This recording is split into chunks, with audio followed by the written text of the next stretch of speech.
Bonjour, aujourd'hui je vais vous parler des colocasia. Alors les colocasia, son petit nom en français c'est le taro. Alors c'est vrai que peut-être des gens qui ont eu l'occasion d'aller à la Réunion ont pu déjà en manger. C'est une plante qui dans les pays chauds est consommée à la fois pour son tubercule mais également ses feuillages qui servent en cuisine à faire la sauce qu'on appelle la sauce feuille. Alors, les taros, normalement, ça n'est pas résistant au froid. À -1, -2, toutes les variétés ont le feuillage qui meurt. Et puis, à -5, l'immense majorité va geler jusqu'à la racine et sera définitivement morte. Cela étant qu'on a la chance d'avoir quelques variétés qui ont une résistance au froid vraiment remarquable.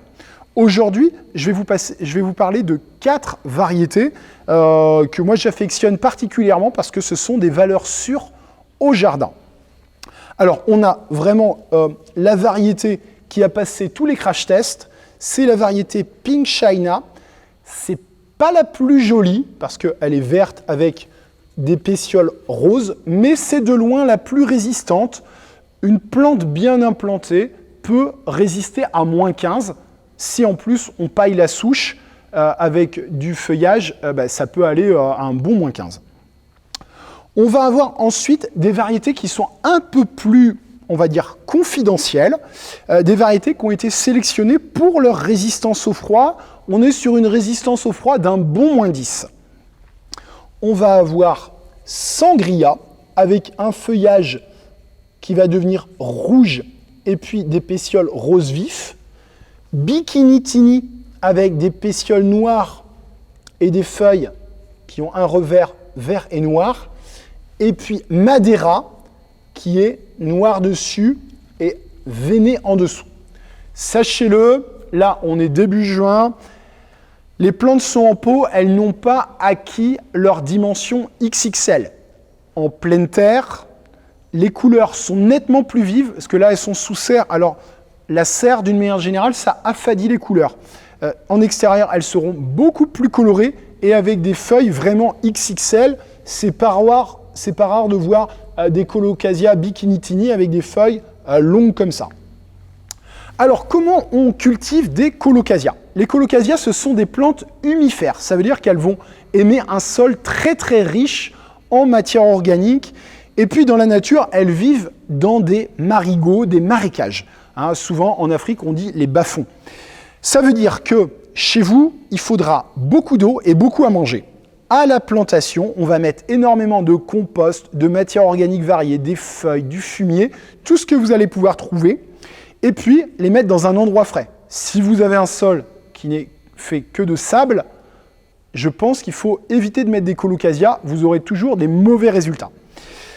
On va ensuite pailler le sol pour garder le maximum de fraîcheur. Et puis c'est vrai que si on a un été un peu sec, vos colocasia ils vont résister, mais ils n'auront pas des dimensions XXL, sauf si vous les arrosez.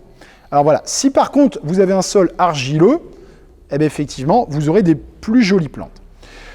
Pour les amateurs de bassin, sachez-le, le colocasia, comme il a la capacité de vivre avec les pieds dans l'eau, vous pouvez le cultiver en pot et immerger les pots à partir du mois de mai dans votre bassin. Alors, il faudra qu'il y ait de l'eau à peu près jusque-là. Il ne faut pas entièrement immerger les tiges. Il faut vraiment que ça arrive au ras.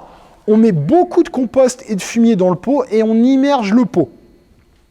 Arrivé au mois de novembre, on va retirer le pot de l'eau parce que les colocasia ne vont pas aimer passer l'hiver avec les pieds entièrement dans l'eau. On peut tout simplement enlever le pot de l'eau, laisser sécher, couper les feuillages s'ils n'ont pas déjà été détruits par le gel, et puis on stocke ça comme des bulbes, par exemple de dahlia, à la cave, et on pourra les ressortir au printemps.